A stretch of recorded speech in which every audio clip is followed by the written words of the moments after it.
cirujanos PB tomaron la posta, digamos, para estos primeros encuentros y bueno, a ver, en primer lugar, cuando nos nombraron al primer invitado, que era el doctor Juan Pecol, un amigo de la casa, digamos, de la Sociedad de Cirugía del Comahue, que nos acompañó y nos ayudó muchísimo cuando nos tocó nuestras jornadas acá en Villa Langostura, tan recordadas por muchos y por nosotros principalmente. Y bueno, la verdad que arrancar nuestra actividad académica con el doctor Pecol, arrancar con Messi, digamos, así que ¿qué más podemos pedir? ¿Qué más podemos pedir? La verdad que muy agradecido con Juan, muy agradecido con Nico que se movió para que esto suceda, hablándolo al doc, y bueno, ya la figura, digamos, del doc y el tema, lo decíamos, lo repito ahora porque se ha unido mucha más gente, creo que si hubiéramos hecho una encuesta para elegir el tema de interés para los cirujanos generales, no tengo duda que este hubiera salido el más votado, digamos, porque todo lo que es la patología biliar de urgencia y, digamos, y cuándo preocuparnos, ya el título es muy sugerente e invita a escuchar la palabra del profe. Así que bueno, le cedemos la palabra a Nico, si quiere decir algo antes de arrancar y que arranque el profe, digamos, así tenemos tiempo para escucharlo y sobre todo después para las preguntas y la discusión. No, yo por mi lado, ahora paso la palabra a Germán, te agradezco Juan, como siempre, por apoyo, es un gran mentor Juan, no solamente en la parte quirúrgica, sino en la vida, es una persona que lo conoce un poco de chico, realmente es un gran amigo, un gran colega, un gran mentor, y ojalá que lleguemos a un 10% de lo que es Juan acá en el interior, porque realmente la proactividad que tiene es envidiable y no solo en el conocimiento, sino en la habilidad y la actitud, que la actitud no es menor en el día a día lo que hace con respecto a la cirugía. Te presento a Germán, y Germán será el otro panelista, coordinador, Germán Nifuri, que también es un placer estar con Germán, que tiene una gran experiencia en cirugía biliar. Bueno, sí, buenas tardes, noches para todos. Ahora que se han unido, ya vamos cerca de las 50 personas. Es un placer tenerlo al profesor doctor Juan Pecol acá en esta primera reunión académica del año. Todos hemos aprendido, hemos escuchado, lo hemos seguido, lo hemos visto crecer. A Juan, bueno, los que tenemos más canas lo hemos visto mucho más tiempo y es un placer disfrutar de su palabra, de su experiencia en una patología que es tan común para todos y que nos va a ayudar a actualizarnos y a refrescar ideas también. Así que, bueno, adelante, muchas gracias. Bueno.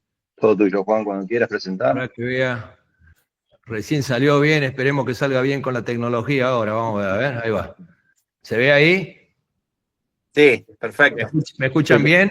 Sí, te escuchamos, bárbaro. Bueno, bárbaro, buenas noches. En primer término, muchas gracias por la invitación. Para mí es una alegría y para mí es un entretenimiento poder compartir experiencia y aprender luego de la interacción.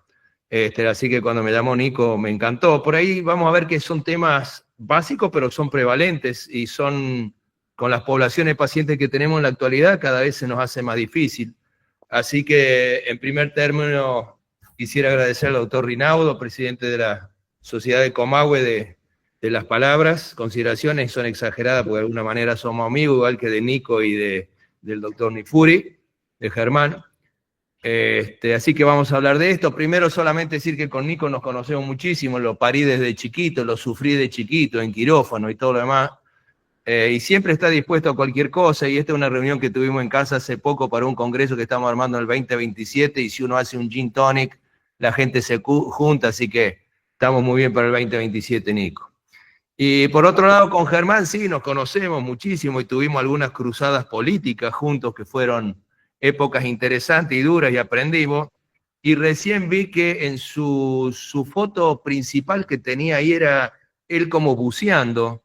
Así que no es casual, yo creo que en esta foto de la pileta que teníamos cuando nos estábamos en la lista de asociaciones, ya estaba mostrando en esa pileta sus habilidades para bucear. Así que un gusto, Germán, compartir contigo también. Yo le voy a mostrar cómo manejamos algunas cosas en el hospital, y en el hecho de que nosotros la manejemos de alguna manera no significa que todo lo tenga que manejar de esa manera, ni que lo que nosotros hacemos está bien y lo otro está mal, sino que uno se adapta básicamente al medio donde está. Entonces, si yo le tuviera que decir, y probablemente voy a spoilear la charla, pero quiero dejar básicamente esto, que es algo práctico, el día a día cuando manejamos patologías, y justamente si nos preocupamos, no nos preocupamos, ¿qué tenemos que hacer? Bueno, primero, si el paciente es complejo, tratar de verlo varias veces en el día, ¿sí? El paciente no se descompensa cuando llega la noche, se ha venido descompensando antes y probablemente no le hemos dado pelota y nos llaman a las 3 de la mañana. Entonces, primer recomendación, tratar de ver a los pacientes lo más que podamos. Ustedes saben que el hospital se caracteriza porque cree muy poco en los scores de Apache y todo eso como para predecir. Nada, yo creo que ponerle un Apache para saber qué número tiene cuando nos vamos a comparar con otras series, pero predecir hay que predecir mirando al paciente. Así que la primera recomendación es, tenemos patología de urgencia, veamos varias veces al paciente. Eso sin lugar ayuda a tomar las decisiones, porque uno sabe si el paciente está mejor, está peor. Es como cuando le pregunta a un paciente en un postoperatorio al 5.º día, uy, doctor, hoy estoy mal. ¿Y cómo está con respecto a hace 2 días? Ah, no, hace 2 días era un catástrofe. Bueno, te quedas tranquilo. Entonces, de eso se trata bastante, es decir, interaccionar mucho con el paciente. Y eso hizo que nosotros de alguna manera siguiéramos siendo bastante binarios. A mí se me critica porque dice que soy binario, que soy muy pragmático. Pero en la cirugía las cosas son así, o son leves o son graves. Porque los intermedios o terminan siendo leves o terminan siendo graves, entonces el intermedio lo único que hace es te ensucia la toma de decisiones. Van a ver que es un poco, si llegamos a la guía de Tokio, en la guía de Tokio lo que es intermedio se va para un lado o para el otro. Entonces, si se va para un lado o para el otro, usemos los dos extremos y eso lo hace más fácil el manejo. Obviamente que si uno va a hacer procedimientos quirúrgicos, hay que ver si el caso que tenemos que manejar está acorde al grado de habilidades que hemos desarrollado, nuestra curva de aprendizaje y la experiencia que tenemos. Ya vamos a ver que una colecititis de 15 de evolución no es para un residente de primer año. Probablemente para un señor bien formado, porque sabe que se va a meter en un despelote. Entonces, a eso es lo que me refiero. Obviamente, hay que ver qué grado de complejidad tiene nuestra institución. Y no significa que por tener baja sea mala, sino que la baja está destinada a tratar determinada patología y cuando eso la supera, tiene que ir al anillo siguiente. Y el anillo siguiente verá si es suficiente o no. Y vamos a ver que en la colangitis grave, por ejemplo, ese es un condicionante importante. Si uno dice, ¿cuándo me preocupo? Y me preocupo cuando de entrada el paciente para mí es grave. Y un paciente es grave con patología aguda, básicamente cuando un problema local, como es una colititis, tiene repercusión general. Entonces, si es un paciente añoso y yo lo veo que está encefalopático, veo que está demasiado taquicárdico, que respira mal, y eso a mí ya me preocupa porque es demasiado para una colecitis, por ejemplo. O si el paciente tiene una patología leve, cuando entró está bien, lo vi a la mañana está bien, le puse tratamiento y lo veo a la tarde antes de irme y no mejoró y simplemente está igual y ya me preocupa, pues ya está con tratamiento y no mejoró absolutamente nada. Entonces yo diría que si le tengo que dejar un mensaje de cuándo preocuparnos, vuelvo a esto. Cuando el paciente está grave de entrada o cuando sea leve, a pesar del tratamiento no va mejorando. Entonces lo primero que uno tiene que estar seguro de hacer el diagnóstico adecuado. ¿Es una colecititis? ¿Es una colangitis? Una colecititis con un paciente que está ictérico y que ha hecho bacteremia, yo no me la creo. Yo creo que puede ser una colangitis y tengo que demostrar de que no lo sea. Y se superponen a veces, porque a veces el paciente algo puede estar ictérico, pero cuando uno tiene un compromiso importante y tiene bacteremia, salvo que sea una colecititis recontrapasada, pensemos que tal vez no estamos equivocando el diagnóstico y por consiguiente el tratamiento va a ser otro. La severidad, como ya le dije, básicamente la repercusión que tiene. Ustedes van a ver que las guías de Tokio muestran muchos condicionantes de severidad, recuento de blanco, cuestión respiratoria, cómo está la conciencia, cómo está la respiración, y con criterio fijo. Yo no me acuerdo ninguno de eso, y la guía de Tokio no las tengo en la guardia, con lo cual la semiología sigue siendo fundamental. Y una tomografía te muestra imágenes, pero no te dice cómo está el paciente. Y por supuesto que en base a eso uno va a plantear un tratamiento, y tal vez un paciente se interna en piso y el otro lo tengo que mandar a terapia, en uno tengo que llamar al endoscopista a las 3 de la mañana y al otro lo llamo recién el lunes. Entonces todo eso es importante. ¿Qué paciente tengo? Y hoy vieron que tenemos pacientes y aparece la bendita palabra fragilidad.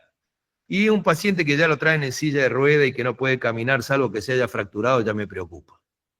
Entonces, ver qué paciente tenemos y en base a eso, a las comorbilidades, la edad sola no me preocupa, son las comorbilidades que me preocupan, va a hacer que mi toma de decisión sea distinta. El cirujano, vuelvo a decir, el cirujano hay que evaluarlo de acuerdo a la experiencia y trabajamos todos en equipo, y mi gran recomendación es cuando me siento superado por algo o no lo entiendo, que venga otro y opine. Y nosotros en el hospital eso lo usamos todos los días, y el bendito celular es 724 y te mandan fotos, te mandan videos para opinar, y creo que eso es buenísimo. Eso es otra cosa que nos dejó la pandemia, de alguna manera las teleconsultas que podemos hacer entre nosotros. Y finalmente la institución, ¿por qué? Y todas las instituciones tienen endoscopistas de guardia. Todas las instituciones tienen a alguien que sepa hacer percutáneo y me haga un drenaje percutáneo de la vesícula y de la vía biliar de urgencia. No, bueno, eso hay que plantear entonces en qué institución estoy y qué tratamiento tengo. En el Congreso del 2013 que fui presidente habíamos hecho algoritmos para el manejo de complicaciones, ¿sí? Aunque no lo vamos a hablar, un cuadro agudo que tenemos que ver son las lesiones de vía biliar, y ahí se aplica todo esto. Pero yo lo que les quiero dejar referenciado es básicamente esto, lo que está recuadrado. Y que hay que entender que un algoritmo, yo le voy a mostrar algunos nuestros, los algoritmos se hacen en instituciones de acuerdo a la experiencia y la disponibilidad de elementos. Y es trasladable tal cual a otra institución que sea igual a esta institución y que tenga la misma disponibilidad de métodos. Si no los tengo, lo que uno tiene que hacer es adaptar ese algoritmo a su institución. Pues el algoritmo no es otra cosa más que cómo organizamos nuestra cabecita para el conocimiento, para ver frente a un paciente cuán rápido yo puedo orientar mi conocimiento al caso. Entonces vamos al ejemplo al manejo de la colecititis aguda, ¿sí?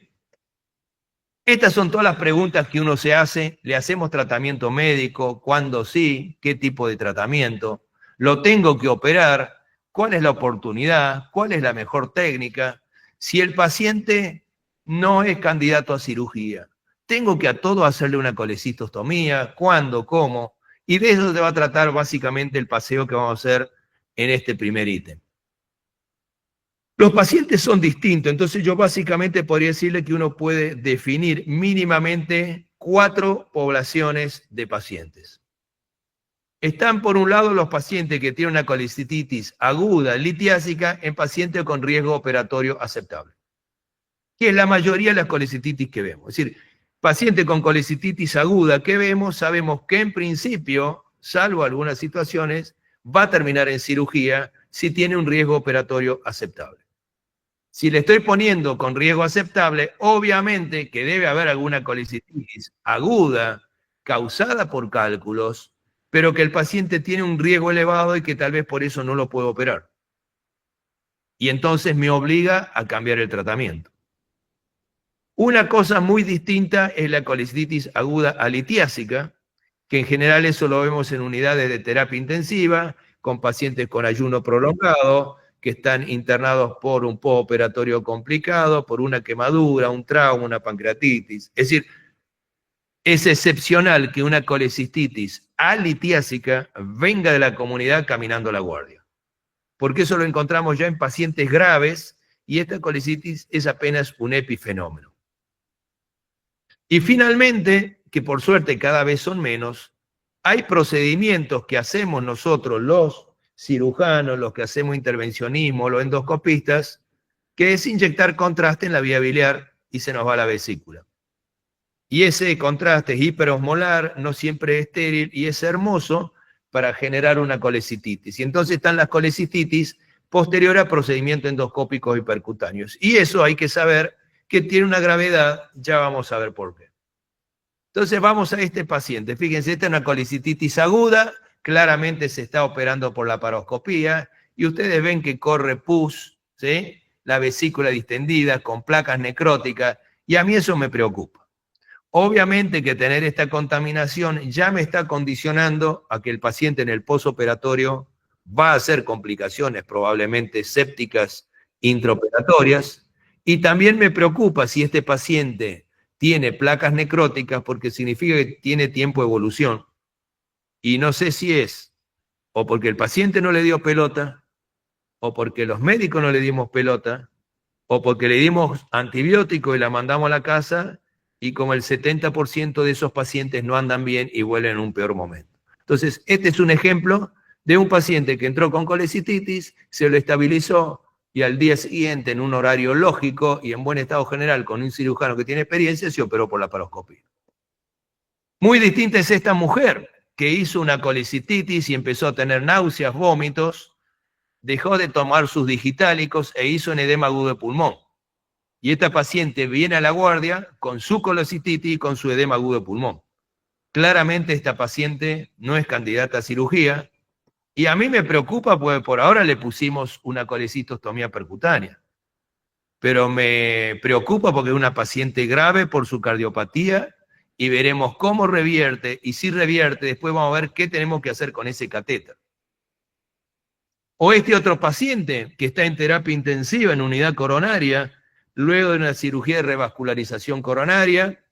Si está intubado pasados los días, significa que no anda bien, y este paciente estaba con fiebre, y entonces se hizo una ecografía que se veía la vesícula llena de porquería, y bueno, a este paciente le hicimos una colecistostomía.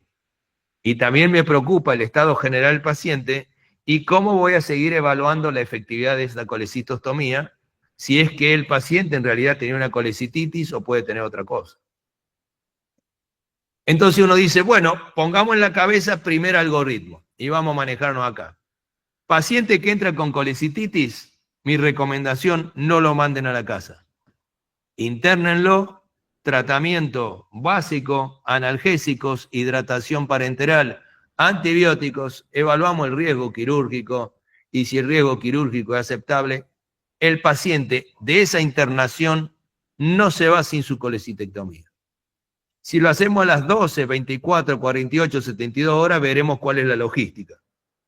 Y veremos que es excepcional la indicación de operar a este paciente a las 3 de la mañana porque entró a medianoche. Salvo que estemos con un coleperitoneo o un abdomen agudo, no hay razón de estar operando una colecititis aguda a las 3 de la mañana. Por el contrario, si el paciente tiene riesgo elevado, le damos tratamiento médico. Si respondió al tratamiento médico, lo controlaremos y vemos cómo anda. Pero si no responde al tratamiento médico, este paciente necesita una descompresión de su vesícula, se le hace la colecistostomía percutánea, y ahí de nuevo vemos cómo anda. Si no responde, tenemos que pensar que probablemente o tiene otro diagnóstico o tiene una gangrena de la vesícula y que su foco sigue en estar resuelto, y probablemente le indiquemos una colecistectomía laparoscópica. Y por el contrario, si respondió, lo pateamos para adelante y después veremos cómo lo reevaluamos para ver si le sacamos el catéter o no. Así que más o menos este es un poco el algoritmo, que ven que el condicionante más importante es si el riesgo del paciente quirúrgico es aceptable o no. Yo le voy a mostrar alguna bibliografía que es vieja y se las muestro intencionalmente para que hay cosas que ya no podemos discutir.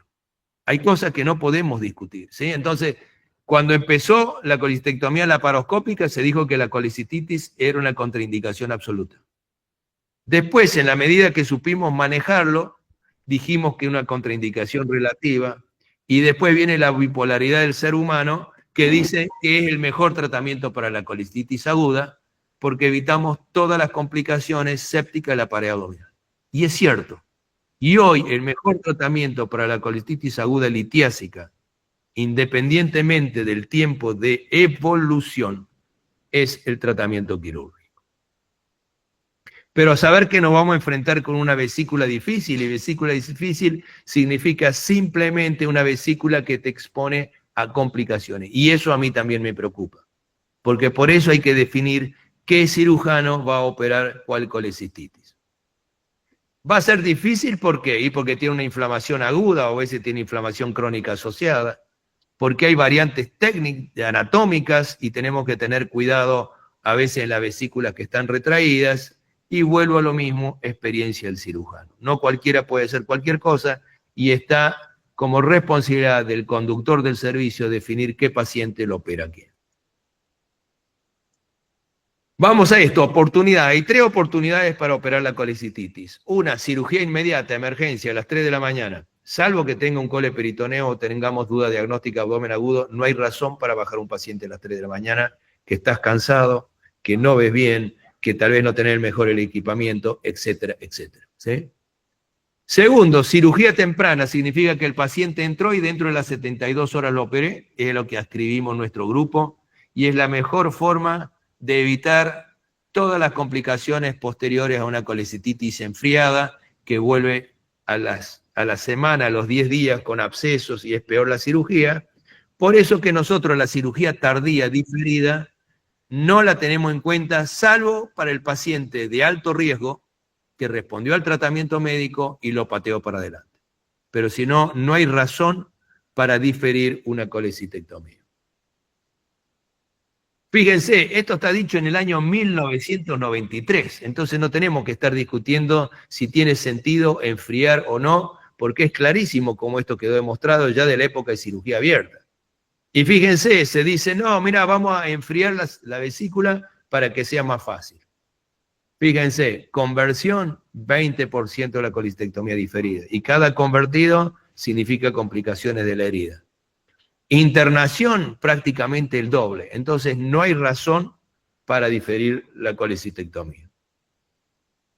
Muy bien, seguimos. ¿Qué pasa con el paciente de alto riesgo? Y el paciente de alto riesgo necesita una colecistostomía percutánea, no hay duda. Por suerte, en el país, la mayoría de los cirujanos hemos tenido entrenamiento en percutáneo y la colecistostomía percutánea hoy es una técnica estándar como el drenaje percutáneo de un absceso. Es básicamente lo mismo. Con técnica de Seldinger, ponerle un catéter en la vesícula. Acá estoy mostrando intercostal, pero si puede ser subcostal anterior, mejor, que el paciente va a tener menos dolor. El asunto es decir, bueno, ¿y qué hago después con el paciente que tiene puesta una colecistostomía? Y acá es importante saber por qué puse la colecistostomía. Si el paciente tuvo una colecititis litiásica y no lo operé por sus comorbilidades, es claramente que esto hay que reevaluar si tiene sentido hacer algo. ¿Por qué? Porque fíjense, en nuestra serie cuando publicamos en su momento, a los 20 meses solamente estaba vivo el 37% de los pacientes. Es decir, el resto falleció no por su colecititis, sino por su problema pulmonar, respiratorio, oncológico. Entonces hay que plantear realmente si tiene sentido a ese paciente hacerle una colecistectomía después de la colecistostomía, porque tiene una expectativa de vida corta. Es fundamental evaluar la expectativa de vida. Por el contrario, al que le hicimos una colecistostomía porque tuvo una colecititis alitiásica, porque estaba cursando una complicación, cuando resolvió esa complicación, se terminó el problema. Entonces ven que este paciente, la supervivencia a los 27 meses era un 87%. Y estos pacientes, la funcionalidad de vesícula se recupera, con lo cual a esos pacientes les sacamos el catéter y se terminó. Y por eso es importante saber por qué la hicimos. En los que tienen cálculos, si tiene un catéter, es fundamental hacer una colangio para ver primero, punto 1. No va a ser que tenga cálculo en el coledo, que el paciente tenía una colangitis y no una colecititis. Y acá claramente este paciente, antes de sacar el catéter, hay que hacer una papilotomía y sacar el cálculo. Este otro paciente tiene 2 cálculos grandes, es raro que se escapen de la vesícula, así que le puedo sacar la colecistostomía y van a ser solamente un 20% de chance de recurrencia. Este parecido, cálculos grandes, no me preocupo, pero este que tiene calculitos chiquitos y tal vez tengo que tomar la decisión de operarlo para evitar de que estos cálculos se me escapen y me haga una pancreatitis o una colangitis. Y entonces ven, en esa publicación de 48 pacientes con colecistostomía percutánea, solamente un tercio fue a cirugía, otra se le sacaron los cálculos por el trayecto, pero a la mitad prácticamente no le hicimos nada. Le sacamos el catéter y lo controlamos. Y esa es la gran ventaja de la colecistostomía. Y si uno decide operar el paciente, como dije el otro día en una charla, este es el paciente ideal para mandárselo al enemigo. Porque va a ser una colecistectomía sumamente difícil, porque tiene puesto el catéter y el catéter genera inflamación. Segundo, la vesícula, como está descomprimida, está retraída y funciona como una vesícula esclerotrófica, con lo cual las chances de tener una lesión de vía biliar es alta. ¿Sí? Uno dice, bueno, ok, con lo que vos me estás diciendo, ¿hay alguna forma que podamos predecir las colecistectomías difíciles? Y sí, por imágenes. Y la eco es muy subjetiva, pero pedile una TC a ese paciente. Pedir una TC porque va a haber cosas que te sorprenden. Esto tiene la mucosa completamente facelada. Claramente va a ser una colecistectomía difícil. Y esta, ni te digo, está totalmente podrida con un absceso en continuidad hepático. A este paciente lo operé y no, lo único que hice fue una toalete de hipocondrio derecho. Nunca vi la vesícula, estaba todo podrido. Le dejé un drenaje ofrecido porque no puede hacer colangio y eso es fundamental. Y fíjense que el paciente a los días tenía una fístula biliar, porque lógicamente no había visto el cístico, no lo había ligado, pero este drenaje demostró que la vía biliar estaba libre, a los 10 días esto estaba cerrado y no hubo que hacerle nada. Es decir, que hay una serie de situaciones que uno hace cirugía en menos, pero suficiente para sacar al paciente de la situación aguda. Colecistectomía parcial o allopribran se hace muchísimo, y es preferible dejar un pedazo de vesícula que meterse dentro del hígado que sangre. Y uno dice colecistectomía abierta, ¿cuándo? Y yo diría que en principio nunca. Nunca si tenemos la experiencia de la laparoscopía porque vemos mucho mejor. Nunca porque hoy sabemos que no hay que hacer una colecistectomía completa y si el paciente yo no veo bien, le hago una colecistectomía parcial como les mostré o una colecistostomía. Lo importante es sacarlo de la urgencia. Pero en principio no hagan una cirugía abierta porque van a tener todas las complicaciones parietales que se le ocurra y van a tener chances elevadas de una lesión de vía biliar. Es muy, digamos, problemático como lo expreso, pero hoy para mí, salvo que crea que es un cáncer de vesícula, no hay razón para hacer cirugía abierta. Vamos al otro tema que es colangitis aguda, que también preocupa, y me preocupa porque también puede ser leve o severa, y dos conceptos básicos, no cualquiera tiene colangitis. Para tener colangitis hay que tener gérmenes en la vía biliar y hay que tener una obstrucción. Y si no tenemos estas dos cosas, nunca vamos a tener colangitis. Ergo, si no queremos tener recurrencia en la colangitis, tenemos que resolver las dos. No me alcanza con dar antibióticos, sino que tengo que resolver la obstrucción. Saber que lo más importante desde el punto de vista fisiopatológico es que la hipertensión en la vía biliar va a condicionar un reflujo de endotoxinas y eso va a generar la repercusión sistémica. Y esto hace que una colangitis, que es un problema en hipocondrio derecho, muy fácilmente se convierta en un problema sistémico. No necesariamente con bactibilia, pero sí con endotoxinas en sangre que dan la repercusión sistémica. Y lo que vamos a buscar de urgencia en estos pacientes no es resolver la causa, sino esto, bajar la presión elevada en la vía biliar. Si este paciente llega con esto y acá alguien se equivocó, o los médicos que lo veían, o el paciente que no se dio pelota, pero una colangitis con absceso hepático múltiple, con esta imagen es gravísima y me recontra preocupa. ¿Qué vamos a hacer? Drenaje y antibióticos. Bueno, lo primero que tenemos que saber qué severidad tiene, ¿sí? Cuál es la etiología, si la obstrucción es alta o baja, y en base a eso veremos cómo lo resolvemos. Pero lo más importante para mí, y estamos hablando de situaciones agudas, es cómo estabilizamos al paciente. Cómo estando en mal estado yo lo puedo mejorar y que su repercusión general no siga creciendo y que por el contrario me dé tiempo a un tratamiento. Y esto es básicamente descomprimirlo por endoscopía como primera instancia o percutáneo como segunda.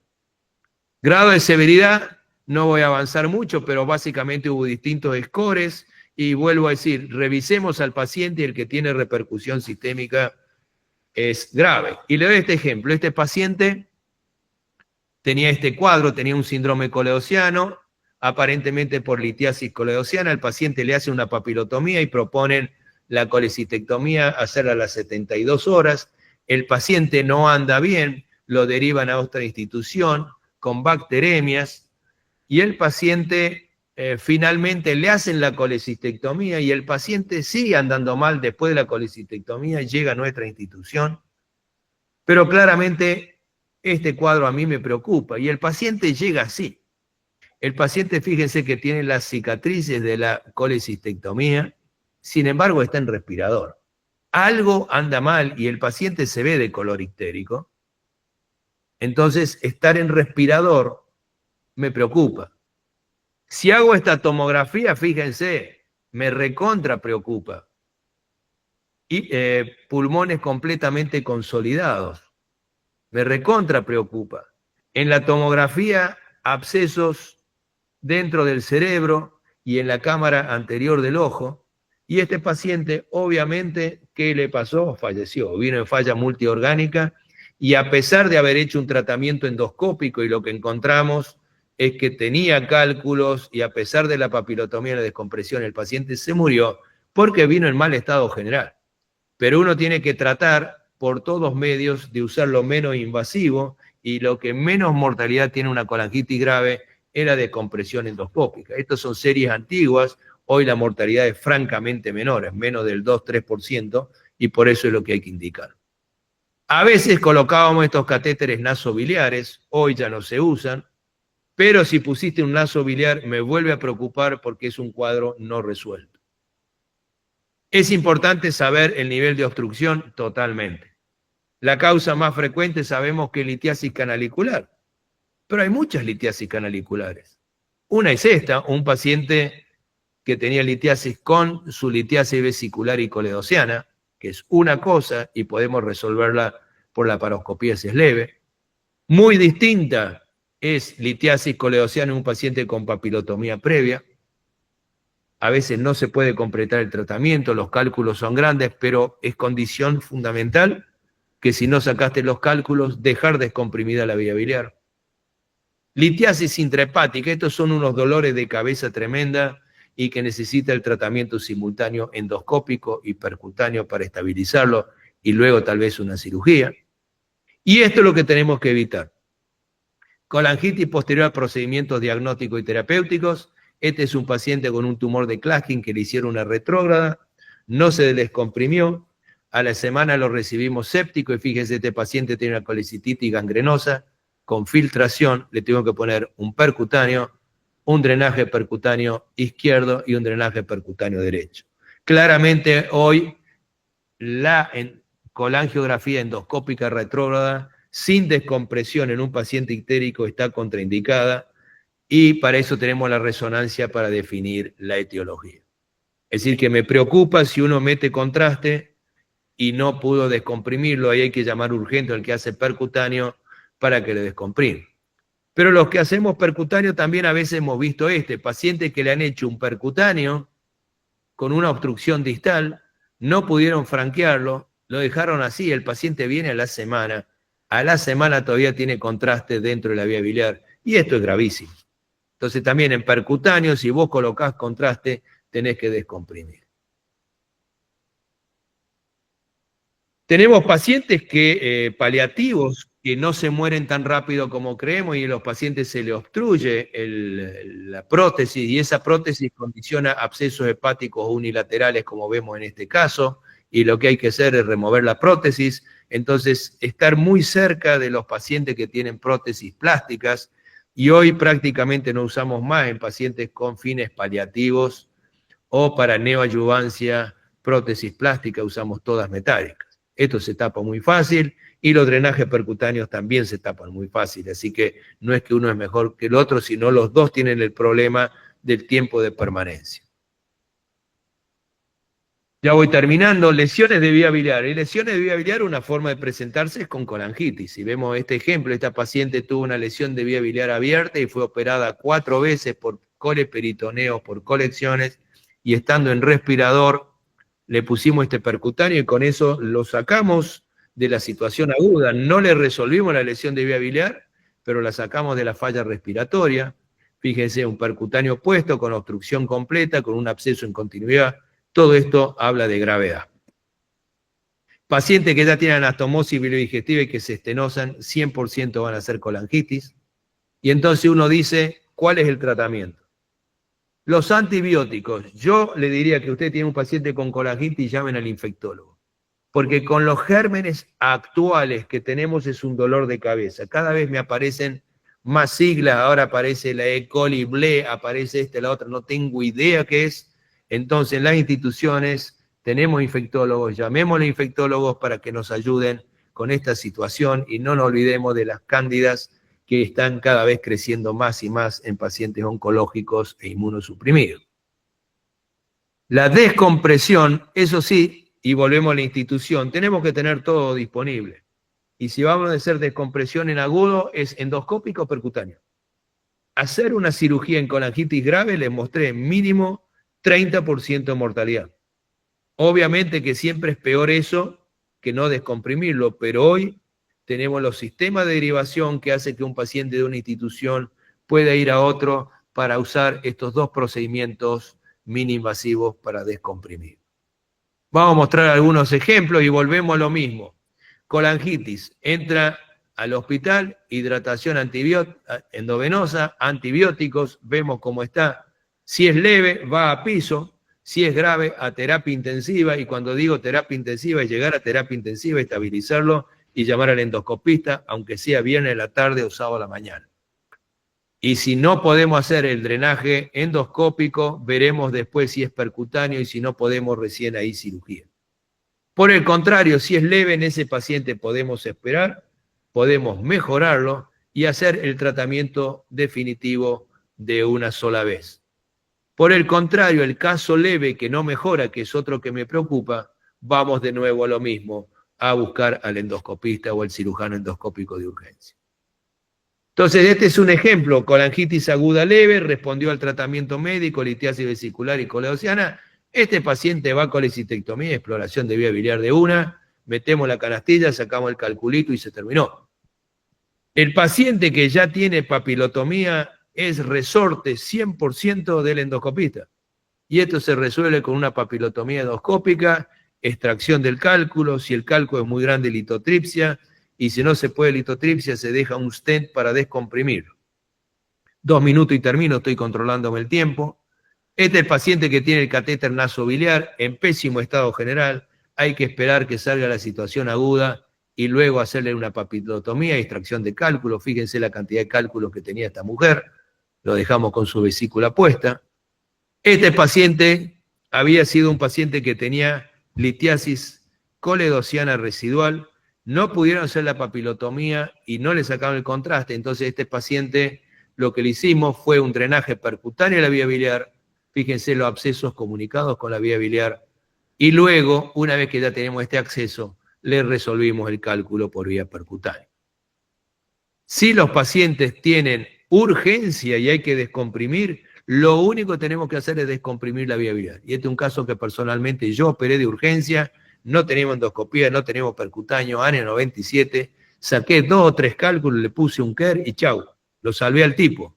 Me olvidé cálculos porque ni le quise hacer más colangio para no generar colangitis, pero luego por el trayecto del tubo de KER le saqué el cálculo y listo. Es decir, que el objetivo en agudo es descomprimir y no resolver la patología.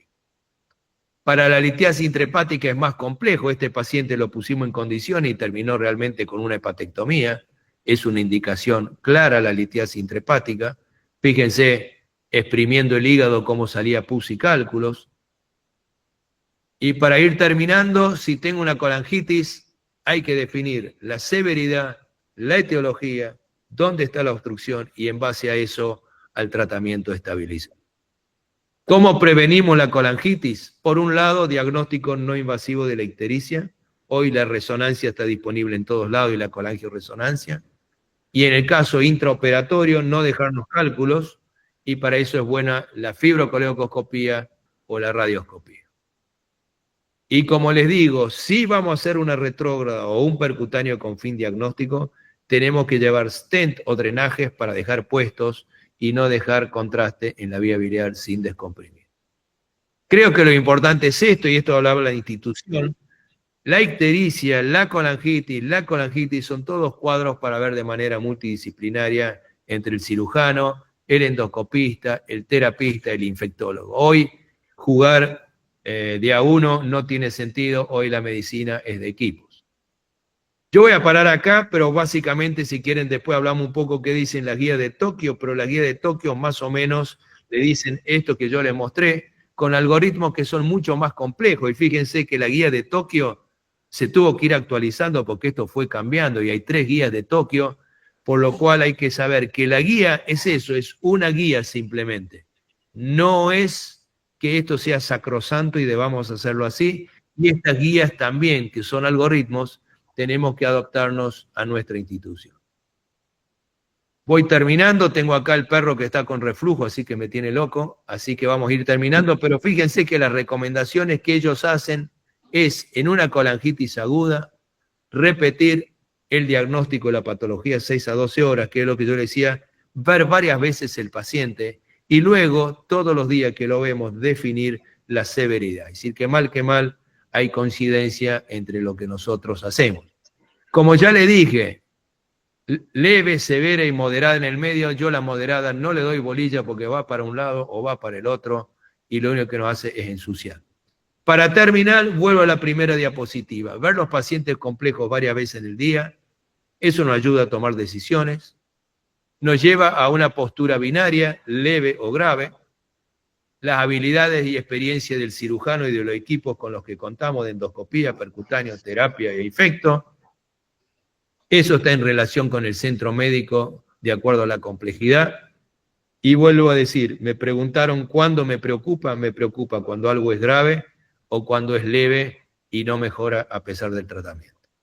Bueno, muchísimas gracias. Les comento que con Nico estamos metidos en este proyecto que en el 2027 traer un congreso mundial al Hilton de patectomía laparoscópica y robótica.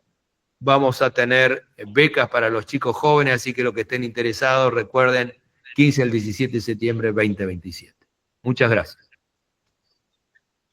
Bueno, Juan, impresionante como siempre. La verdad que fue un revival de toda la patología inflamatoria vesicular y la colangitis, y realmente lo explicás tan bien y tan claro que a veces parece tan sencillo, ¿no? Y creo que yo me quedo con uno de los primeros conceptos que dijiste, ¿no? Ver el paciente continuamente, el paciente grave. Uno de los comentarios, y va mi pregunta hacia vos, para seguir, abrir un poquito el debate, es la inteligencia artificial que hoy tenemos. ¿Cómo nos ayuda en esto? ¿Qué opinás sobre el tema? Porque obviamente cada día nos enfocamos en algo más tecnológico, en la robótica, que a veces nos olvidamos de algo muy sencillo que es la clínica del paciente, y eso nos pasa en el día a día, ¿no? La tomografía, el comentario, dejamos no drenaje, le preguntamos a inteligencia artificial, bueno, cosas que van pasando y la gente joven que va surgiendo y nos va enmascarando algo más sencillo que es tomar la frecuencia cardíaca, respiratoria, la fiebre, etc. Entonces, ¿qué opinás sobre el avance tecnológico de cómo Sí. nos está solapando la clínica? No hay duda que la inteligencia artificial vino para quedarse, y una gran herramienta, pero como toda herramienta, igual que el robot, ¿quién lo maneja? El ser humano. Entonces, de acuerdo a la data que vos le das, es la respuesta que te va a dar. Entonces yo jugué con la inteligencia artificial y le pregunté quién era yo. Y le di muy pocos datos. Y resulta que yo era un cirujano de mucho prestigio que me dedicaba a la patología de cadera y quedaba, es decir, me dio nada que ver, se tildó al diablo. ¿Por qué? Y porque le di pocos datos. Entonces, esto es muy bueno en tanto y cuanto vos le des buenos datos. La inteligencia artificial yo creo que es una herramienta muy buena y te permite, nada, te aporta lo que te dice un algoritmo. Puedes decir, me está sangrando la cística, ¿qué hago? ¿Sí? Y te va a decir, bueno, está demostrado que lo primero mejor es que usted apriete el lugar donde sangra, que se quede tranquilo. Es decir, te tira todo de golpe, pero vos le tenés que dar el escenario. Por eso digo, atrás de la inteligencia artificial interesante tiene que haber una inteligencia natural que sepa cómo preguntar. Pero no hay duda que vino para quedarse y ser una gran herramienta nuestra en lo que son las búsquedas, las respuestas, y eso siempre lo tenemos que llenar con nuestra experiencia, pero el que está viendo al paciente y el que toca al paciente es el que dice, bueno, mira, este paciente está taquicárdico. Y entonces le tenés que poner que está taquicárdico. Y entonces decir, bueno, como está taquicárdico, el paciente está en fase inicial o en difusión orgánica. Pero si no le das los datos, no va a tener buena respuesta, ¿no? Pero claramente vino para quedarse y la tenemos que asimilar y saber cómo convivir, ¿no? Ahí le hago el pase a Germán, pero yo termino con una frase que siempre nos decían en la residencia, etcétera. Ojo, vesícula fácil. Entramos por la paroscopía y decir, ojo, vesícula fácil. No subestimemos las colestectomías fáciles porque realmente uno va con menos señal de alarma, empieza a operar al paciente y parece que hace fácil y termina con una catástrofe. Entonces, ojo, vesícula fácil. Sí, total. A mí me preguntaron el otro día cómo hago, porque estábamos hablando de complicaciones. Y yo le digo, mira, cada vez que voy a operar un paciente, me planteo cuál es la complicación más frecuente y qué tengo que hacer para no generar esa complicación. Es decir, vas pensando medio como derrotista, no como triunfalista. Che, voy a una vesícula y le puedo generar lesión de vía biliar. ¿Qué tengo que hacer?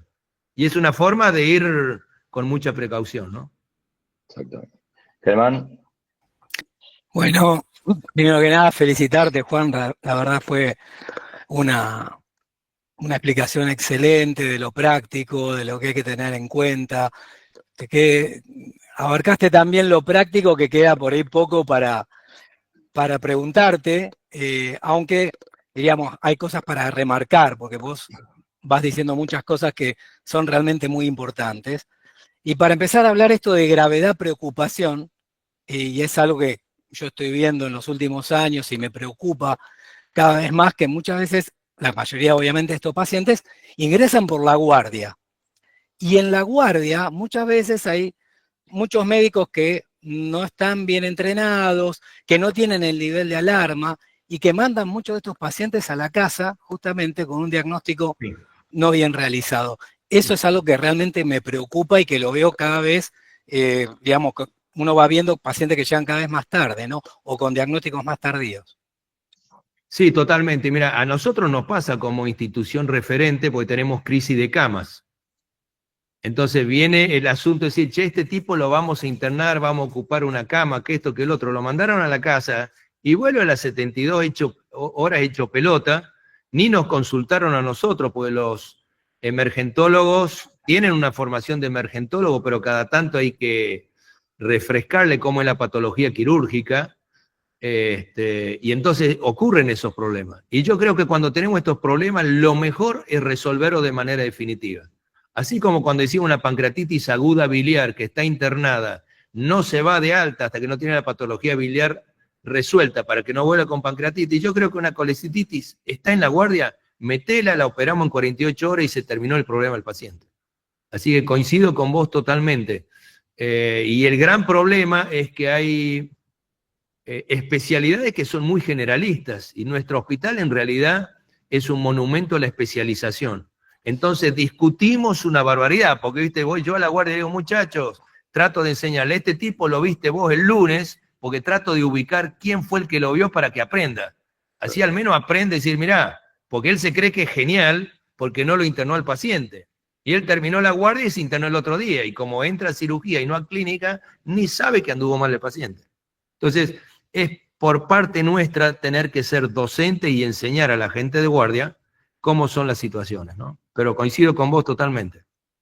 Eso me parece, perdón, sí, muy importante que nosotros asumamos también ese rol de acercarnos a la guardia, de hablar con la gente que atiende en la guardia para generarle ese entusiasmo y esa preocupación que a veces está mejor que no lo interné y zafamos de una internación, pero estamos dejando un problema mayor, ¿no? Tal cual. Excelente. Ahí tenemos dos integrantes que quieren hacer un par de preguntas. El doctor Sosa, que le voy a dar la palabra, Martín, que hiciera un comentario y una pregunta, y después el doctor Lamotte. Juan, Martín. Hola, ¿qué tal? Buenas tardes. Bueno, primero que nada, muchas gracias. Espectacular la presentación, doctor, y por participar y siempre compartirnos su conocimiento. La verdad que siempre aprendemos mucho de ustedes. Yo hacer un comentario y conocer su opinión, Doc, y una pregunta también. Respecto a los tiempos operatorios de las colecistitis, nosotros, sobre todo en el ámbito hospitalario público, solemos ver más caudal de pacientes con patología con colecistitis, subaguda o con reagudizaciones, pacientes que han consultado muchas veces por la guardia, como dice Germán Nifuri, muchas veces van por la guardia, en la guardia lo atienden los médicos de emergentología, a veces no hacen los diagnósticos correctos, por lo cual le pasan un suero, muchas veces sin una ecografía, vale decir, sin haber hecho el diagnóstico, el paciente posiblemente en ese momento tenía una colecistitis, le pasan analgesia, buscapina, ranitidina, lo mandan a la casa, el paciente a las 48 vuelve y quizá, 48 horas vuelve y quizá a su tercera o cuarta consulta avisan al servicio de cirugía para ser evaluado, entonces ya nos encontramos frente a un paciente con una colecistitis subaguda. Nosotros en el servicio, frente a esos escenarios, solemos recurrir más a la colecistostomía percutaria en esos escenarios, sabiendo que muchas veces cuando uno ingresa son colecistectomías, como bien dijo, dificultosas, pero que tienen más riesgo, como también mencionaban antes, muchas veces no son operados por especialistas HPV de lesión quirúrgica viabilidad, que es un tema que seguramente creo que es próximo Ateneo a charlar. Y como bien dicen, la mejor forma de tratarla es prevenirla. Entonces, bajo ese escenario solemos hacer colecistostomía percutánea. O bien al paciente que se decide operarlo por la paroscopía y uno encuentra que es una colecistitis con un pedículo inflamado, fibrótico, dificultoso, en ese escenario hacer la colecistostomía, digamos, laparoscópica y operarlo en diferido. La verdad que en la gran mayoría de los casos que así lo hacemos, sabemos que vamos a ir a una cirugía diferida que va a ser difícil, pero el escenario casi siempre es mejor. Y otra pregunta acá respecto a ese tema es si usted considera que en esa situación, o sea, antes de planificar la cirugía de colecistectomía post-colecistostomía, sería de buena práctica estudiar al paciente con una resonancia y colangioresonancia, más que nada para planificación terapéutica, para tener mapeo anatómico. Sabemos que son pacientes que tienen más riesgo de tener litiasis coledociana asociada, 20%, y quizás, como sabemos que va a ser una cirugía también dificultosa, un pedículo de difícil manejo, y por ahí nos encontramos con un cístico desfavorable, ante el diagnóstico previo, quizás ya planificarlo con una CEPRE previa, o bien con la disponibilidad de tener para hacer un rendezvous en el intraoperatorio. Sí, no, buenísimas las dos observaciones y preguntas. Claramente, como te decía, hoy es excepcional que un paciente se interne con 3 días de evolución de colecistitis. Lo han peloteado, que no tiene nombre, y por eso lo primero que digo, ese paciente no hay razón para operarlo a las 3 de la mañana. Ese paciente se le pone hidratación, analgésicos, antibióticos, al día siguiente lo ve el STAP HPV y de acuerdo a la evolución y qué integrantes del servicio tenemos, decimos, bueno, mañana tenemos un turno quirúrgico, ok, operalo vos porque va a ser difícil. Es decir, que en general al paciente tratamos de resolverlo a corto plazo si es de riesgo aceptable. Porque la colecistostomía es buena, pero no te termina de resolver el problema del riesgo, porque vas a otro despelote que no tiene nombre, que en lugar de ser una vesícula hinchada así, es una vesiculita así toda retraída. Así que si podemos, esa es nuestra forma de accionar. Es decir, si el paciente no tiene un abdomen agudo, no tengo apuro de operarlo esa noche, y al día siguiente lo discutimos y planeamos quién lo va a resolver y cuándo. Por otro lado, si el paciente tiene una colecistostomía, tenemos herramienta muy sencilla y barata, que es hacerle una colangio a través del catéter de la colecistostomía, porque el paciente queda con la colecistostomía hasta la cirugía. Y entonces vos perfectamente, si el cístico está permeable, que mayoría de la vesícula cuando la descomprimiste, el cálculo que obstruye deja de estar obstruyendo, podés hacer una colangio y ves muy bien si tiene una litiasis, si tiene alguna variante anatómica como nos ha pasado, para tener precaución durante la cirugía. Y si tenés resonancia, es una opción, pero te vuelvo a decir, ahí cuando mirás en costos, y si tiene el catéter y tenés un buen seriógrafo, yo le hago una colangio tras catéter. Pero tengo que hacerle algo preoperatorio porque, como decís vos, la coexistencia litiasis coledociana es altísima. Y si yo en ese paciente le hago la colangio y veo que tiene cálculos, a ese paciente voy a pedir al endoscopista que me lo resuelva antes de la cirugía, porque a ese no le voy a encontrar el cístico ni loco para hacerle una vía transcística. Entonces es muy importante tener esa documentación. Así que muy buenas tus dos preguntas. Bien, gracias Martín, espectacular, buena respuesta. Juancito, Lamot, ¿querías comentar algo también? ¿Una pregunta? Sí, bueno, primero agradecerte, Juan, la charla y saber que, bueno, ya sabes lo que te aprecio y lo que nos gusta escucharte. Pero cortito, porque ya estamos en tiempo y la pregunta quiero que sea situación, cirujano operando una colecistectomía, encuentra un cístico difícil, le hace una colangiografía intraoperatoria y encuentra una litiasis que no está en condiciones de poder sacarla en el intraoperatorio.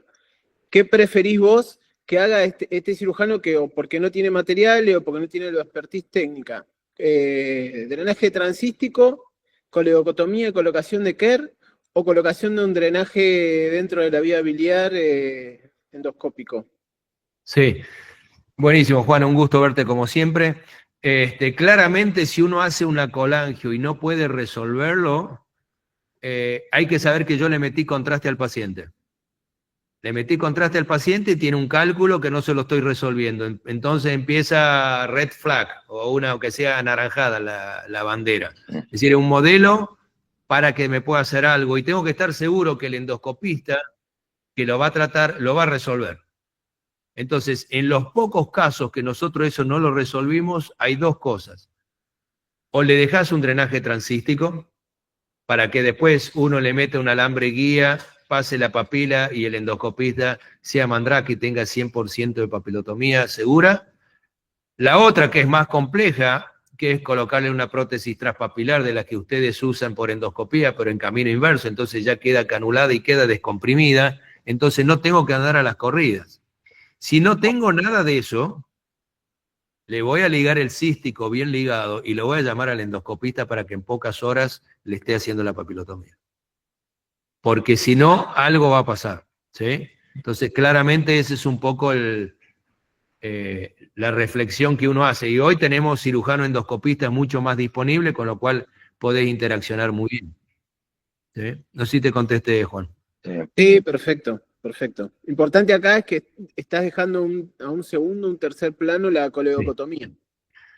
Sí, porque vuelvo a decirte, si el cirujano tiene que ser un cirujano muy experto para hacer una coledocotomía así de urgencia, si fue a operar esto probablemente sea una litiasis insospechada, porque si lo hubiera sospechado hubiera tratado de hacer algo previamente endoscópico, con lo cual una coledocotomía con vía fina es sinónimo de dolores de cabeza. Gracias, Juan. No, por favor. Gracias, Juan. Tenemos también la oportunidad de tener al doctor Izaguirre, a Jorge, que también quería comentar, hacer un comentario o una pregunta, Jorge. Hola, ¿cómo están? ¿Qué tal? Bueno, felicitaciones a todos. Por supuesto, Juan. Hola, Juan, ¿cómo estás? Hola, Jorge, un gusto verte. Aguante la un cuyo. Totalmente. Bueno, nada, en relación a esto último que dijiste, Juan, de dejarle colocado o un transístico o una prótesis, ¿alguna vez le han dejado colocado transpapilar algún catéter, alguna K33 o algo olvidado adentro del colédoco? O sea, lo cortás, lo dejas, ligás el colédoco y lo dejas pasado transpapilar, que cumpliría como la misma función. No lo he hecho, pero es una opción válida. Si no tenés un stent, claramente, ¿sí? Pero vos tenés que estar seguro que lo que le estás metiendo esté transpapilar, ¿sí? Con lo cual tenés que tener cierto grado de expertise, pero está dentro de las posibilidades. Mandarle una K30, la vas empujando y si te pasó 20 centímetros y no te refluyó, tiene que estar metida y la podés dejar abandonada y ahí no le dejas nada saliendo por la pared abdominal. Lo importante es que el endoscopista tenga hecho algo que le dé 100% de factibilidad de canular. Gracias, Juan. Está muy bueno eso como posibilidad. Agustín Jusey quería decir algo, ¿no? Agus, ¿vos querías comentar algo? Hola, buenas noches. Sí, me quedé pensando, bueno, antes que nada agradecerle a toda la comisión y toda la organización el poder participar de estos ateneos. Y me quedé pensando lo que había comentado Juan Lamot, de esto de la posibilidad de la coledocotomía y colocación de un KER, pensando en nosotros, en realidad yo soy de San Martín de los Andes, y no contamos con la posibilidad de una endoscopía segura al día siguiente. Tenemos que charlarlo con la gente del Castro Rendón, eventualmente, y no siempre tenemos esa seguridad. Entonces, había bajado la mano porque un poco la respuesta ya estaba, hay que dejar drenada esa vía biliar. Entonces, si es el único recurso que tengo, igual espero la respuesta, por ahí el KER es la única opción que me queda, porque no tengo otra forma de resolverlo. A nosotros nos ha pasado en muchas oportunidades, pero o la distancia o la posibilidad de tener CPR en el hospital no la tenemos. Entonces, creo en nuestro ámbito que todavía es algo válido, teniendo una litiasis, hasta una litiasis grande que no la podés sacar y lo instrumentás y no la podés sacar, bueno, por lo menos que quede la vía biliar drenada, ¿no? Hola Agustín, ¿cómo te va? Un gusto verte. Siempre me acuerdo cuando visitamos tu hospital. La pasamos bárbaro. Sí, la verdad que sí. No, es válido. Por eso esto confirma lo que yo te decía, los algoritmos. Uno los algoritmos los tiene que adaptar a la institución y a la situación. Y lo importante es el concepto que vos tenés, que sabés que ese paciente le tenés que dejar descomprimida la vía biliar. Si no sabés que va a andar mal. Y lógicamente tenés una formación para hacer una coleocotomía y sutura, es decir, que tenés un grado de entrenamiento, expertise, disponibilidad de portaagujas para hacerlo, con lo cual creo que está muy bien. Adaptás, te vuelvo a decir, uno adapta lo que hace de acuerdo a la situación y el lugar donde está. Lo importante es cumplir con el concepto de no dejar un modelo experimental de colangitis que va a ser grave, porque vos dejarle contraste que es hiperosmolar y habitado con algún bichito en un paciente con litiasis, sabés que va a andar mal. Así que está perfecto lo que haces, está muy bien. Gracias. No, por favor, un gusto verte. Bueno, buenísimo. Javier, Sánchez Ripio, Javi, ¿o querés contar algo también? Colaboramos ahí, estás acá, buenísimo verte. Creo que está muteado, Javi. Estás muteado, Javier. Hola, Ahí. ahí, ¿se me escucha? Ahí Sí, perfecto. Sí. No, quería saludarlo a Juan por la charla que nos brindó, estamos acostumbrados ya. Así que felicitaciones, Juan. Y Un gusto, Javier. solamente yo creo que fue bastante ampliado los conceptos, pero ahí quería agregar por ahí, en los casos a lo que comentó Jorge, es que por ahí en algunos casos, cuando se coloca el transístico, la sonda K30, siempre encontramos, y que nosotros hacemos después CEPRE, siempre no lo encontramos, o sea que en general siempre se sale.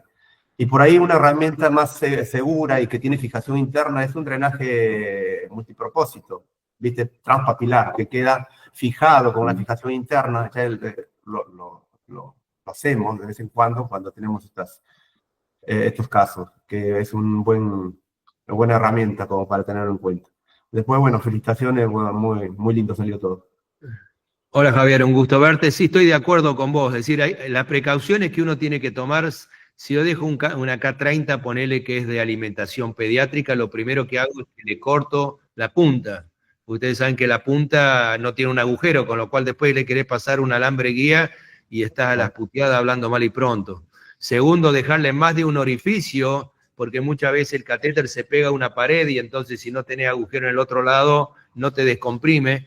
Y claramente lo que hay que hacer es al catéter transístico fijarlo con nudos intracorpóreos o endoloop y no con clip, porque el clip es o agarró o no agarró, y si agarró después no te deja pasar el alambre guía. Es decir, en lugar de hacérsela fácil, se la estamos haciendo difícil. Es decir, que hay algunas cositas técnicas para resaltar, ¿no? Pero sí, si no, el multipropósito es ideal también, muy bueno. Sí. Bueno, gracias, Javier. Bueno, en honor al tiempo, ya nos quedan 5 minutos. Dos comentarios más.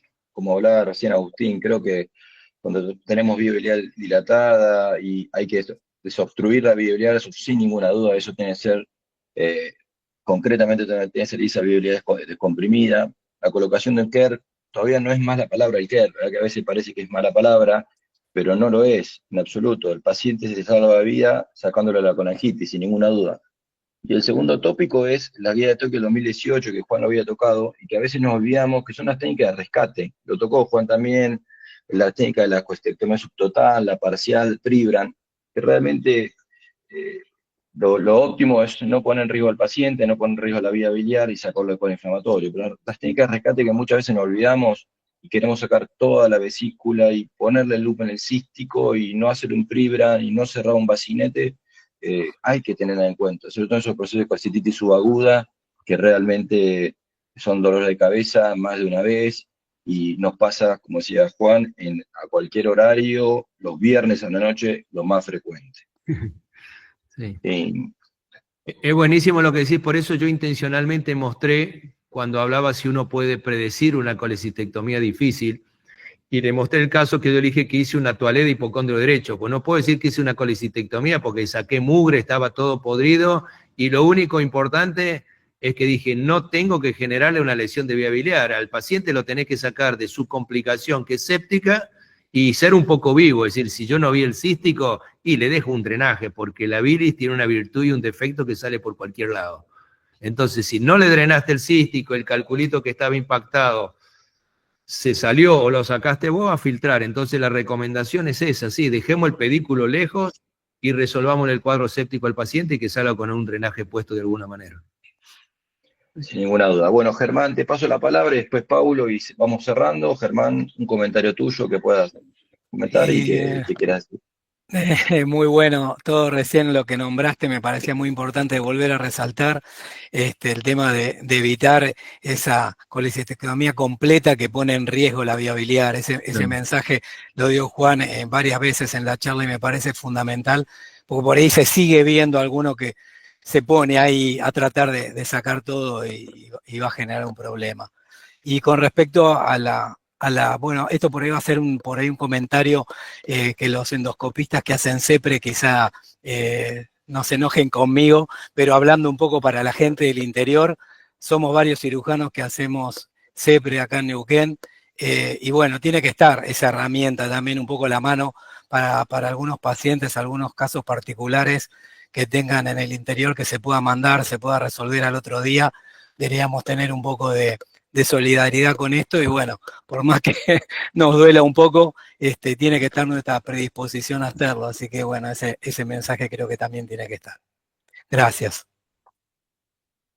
Gracias, Sí, Germán. totalmente. Creo que no tenemos que estar confrontando que somos enemigos, sino aprender a convivir en la multiespecialidades, y nada, esto es un ejemplo, la colangitis, y a veces se ríen, pero la colangitis aguda grave, yo lo llamo al jefe de gastro y le digo, lamento mucho, no sé dónde estás, pero te tenés que venir. Si estás en el hoyo 6, en el 8, en el 18, no sé, pero alguien manda porque este tipo está en terapia con bacteremia y hay que descomprimirlo, listo. Y cuando estás en un hospital de agudo y formás parte de ese team, nada, tenés que asumirla como los cirujanos que estamos operando a esa hora del sábado, lo mismo. Así que, y creo que de esa manera se construyen muy buenos equipos trabajando, muy buenos. Gracias, Juan. Bueno, Pablo, te dejo, así vamos cerrando y así ya cerrás, y te agradecemos, Juan, por unirnos realmente, porque la sociedad siga creciendo y entender que no hay patología menor. Siempre hay patologías y hay que seguir atrás, ¿no? Bueno, Pablo, te dejo nomás. Bueno, gracias, Nico. Bueno, por supuesto, Juan, muchas gracias. Creo que no tengo dudas, y por la convocatoria que tuvo el encuentro, por la participación, que fue un gran acierto elegir el tema, y un gran acierto elegir el disertante, digamos, lo cual, también por la reacción y las felicitaciones del grupo. Para nosotros, para nuestra sociedad, el inicio de la actividad académica es como muy importante, y bueno, y empezar así de este modo es un gran estímulo, y te agradecemos mucho, Juan, porque realmente has hecho que esto sea un éxito. Una cosa cortita con lo que decía Nico, que cuando hiciste la reflexión de la vesícula fácil, yo siempre tengo una frase con respecto a eso, de que también hay un gran mérito de que cuando uno le toca una vesícula fácil, termine siendo fácil, sí, y no complicarla a uno.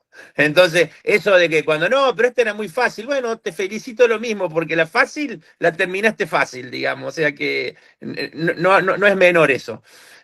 Así que bueno, gracias a todos los participantes. La verdad que hemos visto gente, he visto amigos de Córdoba, he visto amigos de todo el país. La verdad que la convocatoria ha sido muy buena, y ahí también nombró Nico, gente que está conectada desde otros lugares del mundo. Así que, bueno, bienvenidos a todos. Esto es una actividad que comenzó para continuar. Va a ser el próximo encuentro es el primer martes de mayo, es decir, siempre va a ser el primer martes de cada mes. Así que, bueno, vamos a difundirlo al próximo evento y bueno, y todo lo que trae esto. Así que, bueno, gracias Juan nuevamente, gracias Nico por la organización, digamos, y gracias a todos los participantes que se conectaron. Bien. No, muchas gracias y los felicito por la inquietud de seguir con esto. Ustedes saben que estamos transitando épocas y momentos difíciles donde nadie te va a pagar más porque te actualices, pero está en una cuestión de conciencia nuestra y por responsabilidad de los pacientes, así que los felicito la inquietud y en lo que pueda aportar sepan que estoy. Así que un abrazo grande a todos y nos seguimos viendo. Chao. Chao, Juan, gracias. Chao, Juan, buen viaje.